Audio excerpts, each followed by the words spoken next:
سفالة وقلة أدب. وفاة حارس طلائع الجيش. السلام عليكم ورحمة الله وبركاته، أهلا بكم في حلقة جديدة من فنون الكورة مع أمين. انتهت الجولة امبارح في الدوري اللي قبل الأخيرة في مجموعة حسم اللقب بفوز الزمالك طبعا على سموحة، تعادل سيراميكا مع بيراميدز، فوز الأهلي على إنبي. لكن من بعد ما المباريات خلصت طبعا الكل إشادة بجمهور الزمالك واحتفاء والكلام ده بلا بلا بلا بلا، مفيش مشاكل. لكن من بعد ما المباراة خلصت والتحليل في الفضائيات خلصت وطفحت علينا بلعات جمهور وصفحات وسوشيال وبذاءات جمهور الزمالك. الصورة اللي جت في آخر كرة في المباراة من أحمد ميهوب لاعب سموحة المعار من بيراميدز في آخر هجمة ومطالع لل 18 وعايز يلعب في الركنية ويلعب يعني يحاول يساعد زمايله في إحراز هدف التعادل. طفحت علينا الصفحات والبذاءات والوساخة وطولة اللسان وقلة الأدب اللي مش جديدة ومتعودينها من صفحات السوشيال الزمالك. ازاي لاعب زي ده يعمل كده؟ انت ما عندكش دم، انت مدعوم، انت واخد فلوس، انت واللي يقول استغفر الله العظيم عليه البغل، واللي يقول العجل، واللي يقول مش عارف ايه، واللي يقول ايه. بذاءات وسفالة ملهاش حدود. كل ده عشان لعيب طالع عايز يساعد فرقته ويتعادل، واللي يتريق عليه يقول له انت مفكر نفسك نوير، انت مفكر نفسك معرفش مين، انت مين يالا، انت بذاءات كتير وقلة ادب كتير بس زيادة عن اللزوم. انا معاك ان جمهور الزمالك ممكن ما يقتنعش بحاجة زي دي، مش مصدق حاجة زي دي، بس انت عايز تقنعني ازاي ان جمهور الزمالك ممكن يصدق حاجة زي دي وهو الجمهور اللي ناديه ولاعبته وحارس مرمى قبل كده لما يقول انا كنت ببقى مبسوط والزمالك بيجيب فيها اهداف، حارس المقاولين تقريبا ولا المحله السابق ولا البلديه مش عارف، وقمت حضنت حسام حسن لما جاب فيها جون عشان فرحان ان الزمالك جاب فيها جوان.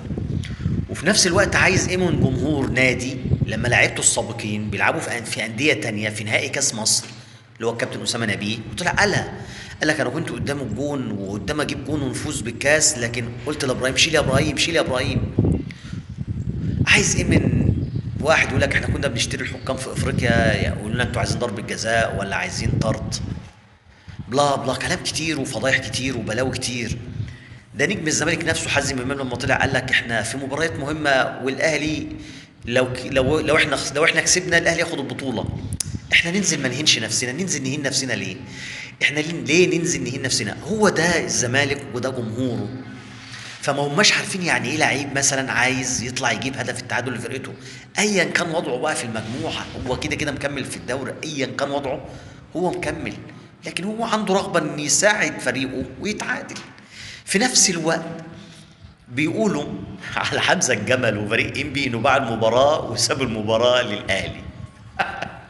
مع ان انبي تعادلت في الدور الاول مع الاهلي ووقعته في نقطتين، مع ان انبي في اخر 6 مباريات الاهلي ما عرفش يفوز عليها في مباراه واحده.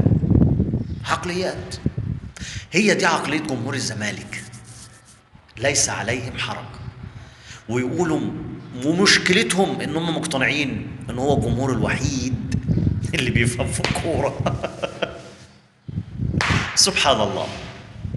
نيجي للخبر بقى المحزن والخبر السيء، هو وفاة لاعب احمد سالم حارس مرمى طلائع الجيش السابق على عمر يتناول 27 سنه، ولاعب الانتاج الحربي ولاعب ديكيرنس وبعدين بقى يلعب في فرقه درجه ثالثه.